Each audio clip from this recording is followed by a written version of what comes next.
Hello everyone, welcome to our channel. తెలంగాణకు red alert జారీ. తెలుగు రాష్ట్రాల్లో భారీగా కురుస్తున్నటువంటి వర్షాలు. వివరాల్లోకి వెళ్దాం. వాతావరణ పరిస్థితులు ఏంటి, ఏ జిల్లాల్లో వర్షాలు పడే అవకాశాలు ఉన్నాయో తెలుసుకునే ముందు మీరు ఇంకా మన ఛానల్ కనుక సబ్స్క్రైబ్ చేయనట్లయితే వెంటనే సబ్స్క్రైబ్ చేయండి. అరేబియా మహాసముద్రంలో ఏర్పడినటువంటి ఉపరితల ఆవర్తనం తీరాన్ని దాటే సమయంలో బీభత్సాన్ని సృష్టించింది తెలుగు రాష్ట్రాల్లో.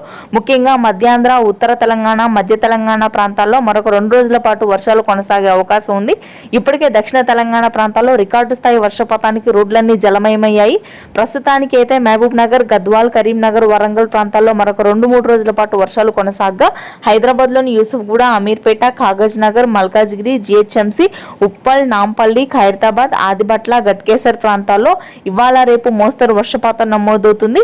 అత్యధికంగా మహబూబ్ నగర్, అదేవిధంగా నాగర్ కర్నూలు ప్రాంతాల్లో 40 సెంటీమీటర్ల వర్షపాతం నమోదైంది.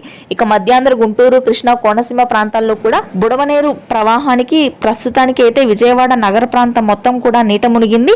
2 రోజుల పాటు వర్షాలు కురిసే అవకాశం ఉండడంతో కృష్ణా, గుంటూరు, అదేవిధంగా తూర్పుగోదావరి జిల్లాలకి హై అలర్ట్ ని జారీ చేయడం జరిగింది. రాయలసీమ ప్రాంతాల్లో ఈ రోజు నుంచి వర్షాలు మొదలవునున్నాయి. ఇది ప్రస్తుతానికి ఉన్న వెదర్ అప్డేట్. Thank you.